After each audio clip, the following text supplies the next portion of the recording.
Okay, people, welcome to Fwoosh Five Friday. Force 5? Force 5. Okay, people, welcome to Fwoosh 5 Fridays. As always, I'm Robo, and I decided to put this on Friday because of the letter F. That's simply the only reason that I did it. Alliteration's cool. Everybody likes a little F. Like fantastic Fwoosh 5 Friday. That may be effing too much. But this is essentially me just picking a random subject, a property, something from my childhood, or something I think that's cool, and talking about how much I want action figures from that property or subject or whatever. Some people may be able to relate, some may not, but if I do this every Friday, somebody will find something to relate to. Like I said, this is my own personal list. This isn't action figures that should be made. The community says it should be made. No, this is just my own personal wants, and you know, if you want to disagree, that's cool. Tell me about it. And today's just gonna be cartoons in general. Cartoons that I want to see in 6-inch, super articulated action figure form. I was born mid-70s, so late 70s, most of the 80s is my era of cartoons. I pretty much watched everything I could get a hold of. Saturday mornings, before school, after school, cable, I watched USA Cartoon Express. And then in the mornings before school, the Bozo show out of Chicago, I think it was, on WGN, would show half an episode of Transformers every day. It didn't make a lot of sense to watch it because they showed Transformers on network after school every day. But you know what? Cartoons are cartoons. I could not get enough of them. But these are my big 5 ones. Okay, first runner up is M.A.S.K. I had these toys when I was a kid. In fact, one of these toys, I think it was Condor, was the first toy that I bought with my own money that I earned working at my uncle's greenhouse. So yeah, a little bit of nostalgia here.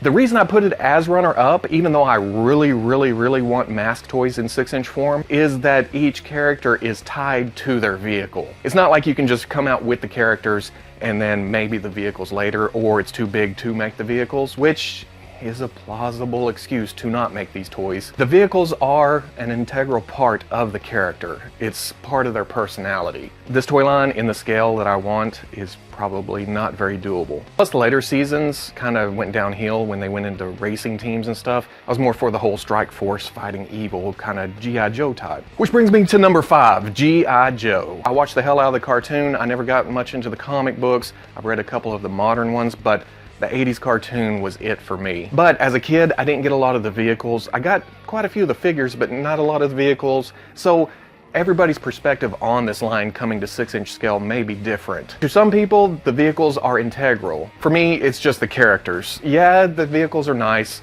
they're cool, they work in the 3 3/4-inch scale, but they won't work in 6-inch more than likely. Sure, you could get like the Trouble Bubbles and little things like that, but you won't get big scale vehicles. But Hasbro doing 6-inch G.I. Joe would be fantastic because they're not basing the figures on live action actors.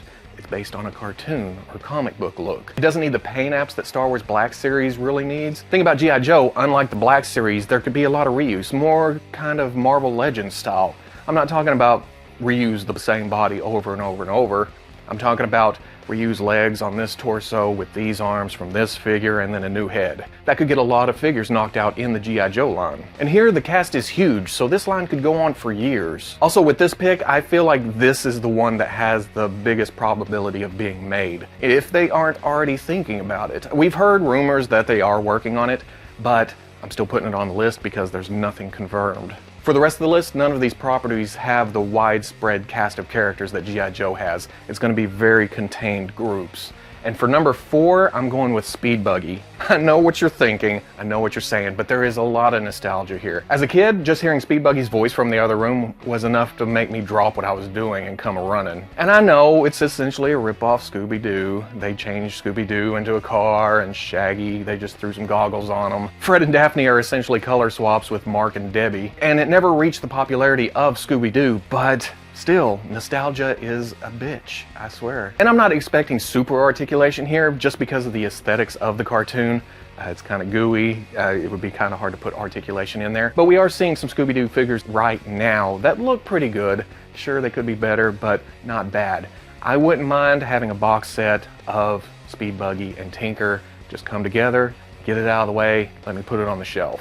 That's all I'm asking. Number 3 is more than likely a pretty popular choice, but it falls to number 3 because of some of the engineering involved. It may be a stumbling block to getting some of these characters out, and that is the Herculoids. I know Toonami released figures of these in the past, but I never picked them up.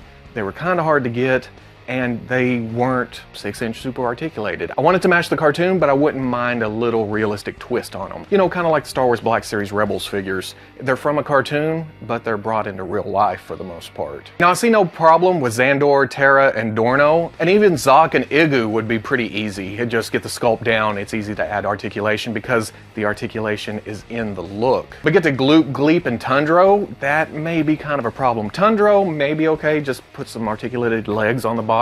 You're pretty much pushing him along, some in the neck, and you're good. But Gleep and Gloop, yeah, I don't know, they may just be little statues that stand behind the figures. I'm already thinking that they were announced. In my brain, I'm like, oh, how are you gonna work out the logistics of that? That would be cool. Okay, yeah, there's that too. These probably aren't even being considered by any toy company right now, but I want them to be. Even if the sculpts were awesome, I wouldn't mind just the 2D paint job on it. Just swipe the paint across it, put it like it was shading, but looking like the cartoon. Oh man, that would be amazing on the shelf. I'm thinking about it right now, and it makes me sad that I don't have them. Number 2 is probably a lesser known property, but it's still near and dear, and that would be Galaxy Rangers, or the Adventures of the Galaxy Rangers, whatever you wanted to call it. Now you take the concept of cops and robbers, squish it up with Fantastic Four, throw in some cowboy and some space travel, and put an anime spin on it, and you get Galaxy Rangers. It wasn't the greatest cartoon in the world, but it was stylistically pleasing. When you watched it, because of each character having their own different powers and personality, I'm a sucker for that. If you watch these videos at all, you know I'm a sucker for the team dynamic. Now Goose was always awesome. He had the shape-shifting ability, but as far as all 4 of them go, it may be kind of hard to relay their powers in plastic form. But just getting the 4 main characters, I'd be good with that.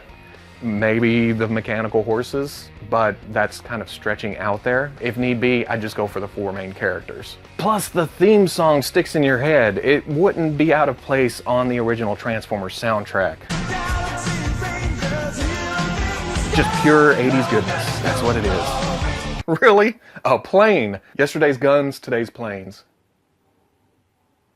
And for number 1, probably another very popular choice would be Thundar the Barbarian. I watched it when I was a kid. I watched it when I was a teenager. My first job was delivering pizza for Pizza Hut, and in the back room, the doghouse as we called it, because the school mascot's a pointer. Every day at 3 or 4 o'clock, it was time to take a break because Thundar was on the TV back in the party room. Now, older, I don't remember a lot of the bad guys, but I need the 3 main characters. Really, box set, a wave of 3, something. Somebody needs to find some way to get Thundar, Ariel, and Ookla out. And like the Herculoids, I wouldn't mind if they kind of updated the looks just a tad, but kept that same aesthetic from those cartoons back in the day. Again, just like Herculoids, I'm picturing this on my shelf, and it looks awesome. I wish y'all could see this.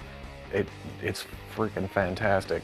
And there we go, me rambling about toys again. I know you've had to look at this face for the past 3 days. There's been some news, there's been some cool stuff going on.